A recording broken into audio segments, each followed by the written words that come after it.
Friends video last ನೋಡಿ ಒಂದೊಂದು like share subscribe ಮಾಡ್ಕೊಳ್ಳಿ. ಇವತ್ತಿನ ರಿವ್ಯೂ ಮ್ಯಾಚ್ ಬಂದ್ಬಿಟ್ಟು ಪಂಜಾಬ್ ವರ್ಸಸ್ DC ಅವರು. ಒಟ್ನಲ್ಲಿ ಪಂಜಾಬ್ ಅವರು DC ಅವ್ರು ಗೆಲ್ತಾರೆ ಅಂತ ನಾನು ಹೇಳಿದ್ದೆ. ಒಟ್ನಲ್ಲಿ 99% ಪಂಜಾಬ್ ಅವ್ರು ಗೆಲ್ಲೋ ಚಾನ್ಸ್ ಸಿಕ್ಕಾಬಿಟ್ಟಿದೆ. ಮೇನ್ ಗುರು ಇಲ್ಲಿ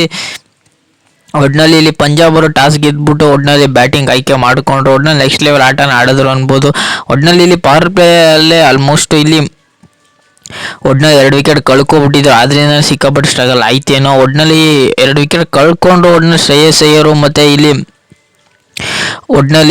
ಶಶಾಂಕ್ ಸಿಂಗ್ ಒಂದು ಒಳ್ಳೆ ಪಾರ್ಟ್ನರ್ಶಿಪ್ನ ಮಾಡ್ಕೊಂಡು ಹೋದ್ರು ಅನ್ಬೋದು. ಒಟ್ನಲ್ಲಿ ಮೇನ್ ಗುರು ಇಲ್ಲಿ ಬಂದವರೆಲ್ಲ ಮಾರ್ಕಸ್ ಸ್ಟೋನಿಸ್ ಅಷ್ಟೇ 16 ಬಾರಲ್ಲಿ 44 ರನ್ ಹೊಡೆದ್ರು. ಒಟ್ನಲ್ಲಿ ಏನು ಮ್ಯಾಟ್ರ್ ಆಗಲಿಲ್ಲ ಅನ್ನೋದಕ್ಕಿಂತ ಒಟ್ನಲ್ಲಿ ನಾನೇನೋ ಒಂದು 220 ಒಂದು 230 ಹೊಡಿತಾರೆ ಅನ್ಕೊಂಡಿದ್ದೆ. ಇವರು 206 ಹೊಡೆದ್ರು ಏನೋ ಮ್ಯಾಟ್ರ್ ಆಗಲಿಲ್ಲ ಅನ್ಬೋದು. ಒಟ್ನಲ್ಲಿ DC ಬೌಲಿಂಗ್ ಖಡಕ್ ಆಗಿತ್ತು ಅನ್ಬೋದು. ಯಾಕೆಂದರೆ ಇಲ್ಲಿ ಮುಖೇಶ್ ಕುಮಾರ್ ಆಗಲಿ ಒಟ್ನಲ್ಲಿ ಇಲ್ಲಿ ಶಾಕೂರ್ ಠಾಕೂರ್ ಆಗಲಿ ನೆಕ್ಸ್ಟ್ ಲೆವೆಲ್ ಆಟನ ಆಡಲಿಲ್ಲ. ಇಲ್ಲಿ ಕುಲ್ದೀಪ್ ಯಾದವ್ ಅಷ್ಟೇ ಒಟ್ನಲ್ಲಿ ಮೇನ್ 2 ಕ್ರೂಷಿಯಲ್ ವಿಕೆಟ್ಗಳನ್ನ ತಕ್ಕೊಟ್ರು.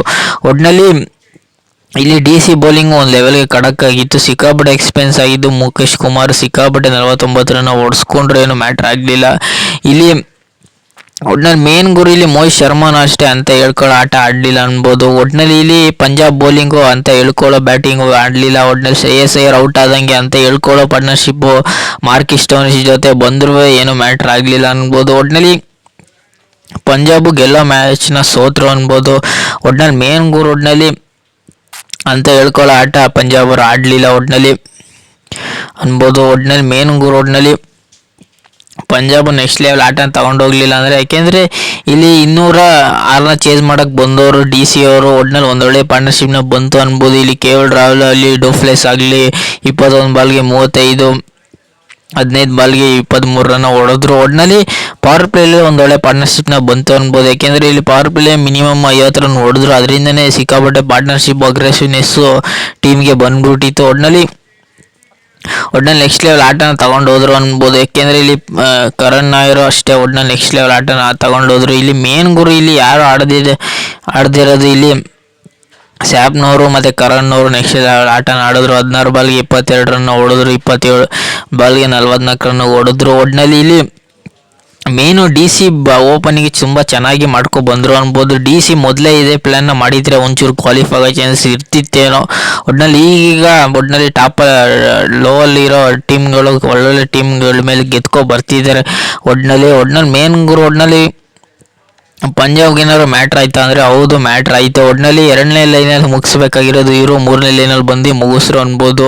ಒಟ್ನಲ್ಲಿ ಪಂಜಾಬು 3ನೇ ಲೈನಲ್ಲಿ ಅವರೇ ಅನ್ನೋ ಚಾನ್ಸ್ ಸಿಕ್ಕಾಬಟ್ಟೆ ಇದೆ. ಒಟ್ನಲ್ಲಿ ಮೇನ್ ಗುರು ನಾನು ಹೇಳಿದೆ ಒಟ್ನಲ್ಲಿ DC ವರ್ಸಸ್ ಪಂಜಾಬಲ್ಲಿ ಒಟ್ನಲ್ಲಿ DC ಗೆಲ್ಲಲ್ಲ ಅಂದ್ಕೊಂಡಿದ್ದೆ. ಒಟ್ನಲ್ಲಿ ಪಂಜಾಬ್ ಅವ್ರು ಗೆಲ್ತಾರೆ ಅಂತ 99% ಇದೆ. DC 1 ಪಾಯಿಂಟ್ ಎಲ್ಲ ಇರುತ್ತೆ ಅಂದ್ಕೊಂಡಿದ್ದೆ. ಒಟ್ನಲ್ಲಿ DC ಅವ್ರು ಗೆದ್ರು ಗುರು. ಒಟ್ನಲ್ಲಿ ನೆಕ್ಸ್ಟ್ ಲೆವೆಲ್ ಆಟನ ತಗೊಂಡೋದ್ರು. ಯಾಕೆಂದರೆ ಇಲ್ಲಿ DC ಅವರು ಕ್ಯಾಚಿಂಗ್ಗಳಾಗಲಿ ಫೀಲ್ಡಿಂಗ್ಗಳಾಗಲಿ ರಿವ್ಯೂಗಳಾಗಲಿ ನೆಕ್ಸ್ಟ್ ಲೆವೆಲ್ ಆಟನ ಆಡಿದ್ರು. ಒಟ್ನಲ್ಲಿ ಪಂಜಾಬ್ ಅವರು ಒಂದು 8 ರನ್ 10 ರನ್ ಸಿಕ್ಕಾಪಟ್ಟೆ ಶಾಲ್ಟ್ ಇದ್ರು ಅನ್ಬೋದು. ಯಾಕೆಂದರೆ ಇಲ್ಲಿ ಪಂಜಾಬ್ ಅವರು ಮೇನು ಇಲ್ಲಿ ಪವರ್ ಪ್ಲೇ ಚೆನ್ನಾಗಿ ಸ್ಟಾರ್ಟ್ ಸಿಕ್ಕಿದ್ರು ಮಿಡಲ್ ಆರ್ಡರ್ಗಳಲ್ಲಿ ಅಂತ ಹೇಳ್ಕೊಳ್ಳೋ ಸ್ಟಾರ್ಟ್ ಸಿಗಲಿಲ್ಲ. ಒಟ್ನಲ್ಲಿ ಅಂತ ಹೇಳ್ಕೊಳ್ಳೋ ಸ್ಟಾರ್ಟ್ ಸಿಗಲಿಲ್ಲ ಅಂದರೆ ಇಲ್ಲಿ ಮಿಡಲ್ ಆರ್ಡರ್ಗಳಲ್ಲಿ ಮೇನು ಶಶಾಂಕ್ ಸಿಂಗ್ ಅಂತ ಹೇಳ್ಕೊಳ್ಳೋ ಆಟ ಆಡಲಿಲ್ಲ. ಒಟ್ನಲ್ಲಿ DC ಅವ್ರು ಗೆದ್ರು ಗುರು. ಒಟ್ನಲ್ಲಿ ನಾನು ಅಂದ್ಕೊಂಡಿದ್ದೆ ಪಂಜಾಬ್ ಅವ್ರು ಗೆಲ್ತಾರೆ 200 ಹೊಡೆದ್ರಲ್ಲ ಅನ್ನೋಗೆ. ಒಟ್ನಲ್ಲಿ ಒಂದೊಳ್ಳೆ ಪಾರ್ಟ್ನರ್ಶಿಪ್ ಬರ್ತು. ಇಲ್ಲಿ KL ರಾಹುಲ್ ಮತ್ತು ಡೋಫ್ಲೆಸ್ ಇಂದನೇ ಮೇನು ಮತ್ತು ಕರಣ್ ನಾಯರು ಬೇಗನೆ ಮುಗಿಸ್ರು ಅನ್ಬೋದು. ಇಲ್ಲಿ 19ನೇ ಲಾಸ್ಟ್ ಓವರ್ ಅವ್ರಿಗೆ ತಗೊಂಡೋದ್ರು ಏನು ಮ್ಯಾಟ್ರ್ ಆಗಲಿಲ್ಲ. ಒಟ್ನಲ್ಲಿ ಮೇನ್ ಗುರು ಇಲ್ಲಿ 10 ಓವರ್ ತನಕ ಮ್ಯಾಚ್ ಇತ್ತು. ಪಂಜಾಬ್ ಕೈಲಿ 15ನೇ ಓವರ್ ಆದ ತಕ್ಷಣ ಇಲ್ಲಿ DC ಕಡೆ ಮ್ಯಾಚ್ ಟರ್ನ್ ಓವರ್ ಆಯಿತು. ಮೇನು ಇಲ್ಲಿ ಕರಣ್ ನಾಯರು ನೆಕ್ಸ್ಟ್ ಲೆವೆಲ್ ಆಟನ ತಗೊಂಡೋದ್ರು ಅನ್ಬೋದು. ಒಟ್ನಲ್ಲಿ DC ಅವ್ರು ಗೆದ್ರು. ಈ ರಿವ್ಯೂ ನಿಮ್ಗೇನಾದ್ರು ಇಷ್ಟ ಇಲ್ಲ ಲೈಕ್ ಶೇರ್ ಸಬ್ಸ್ಕ್ರೈಬ್ ಮಾಡ್ಕೊಳ್ಳಿ. ಸುಮಾರು ಜನ ಸಬ್ಸ್ಕ್ರೈಬ್ ಮಾಡೋದೇ ನೋಡ್ತೀರಿ. ಸಿಗೋ ಮುಂದಿನ ವಿಡಿಯೋದಲ್ಲಿ.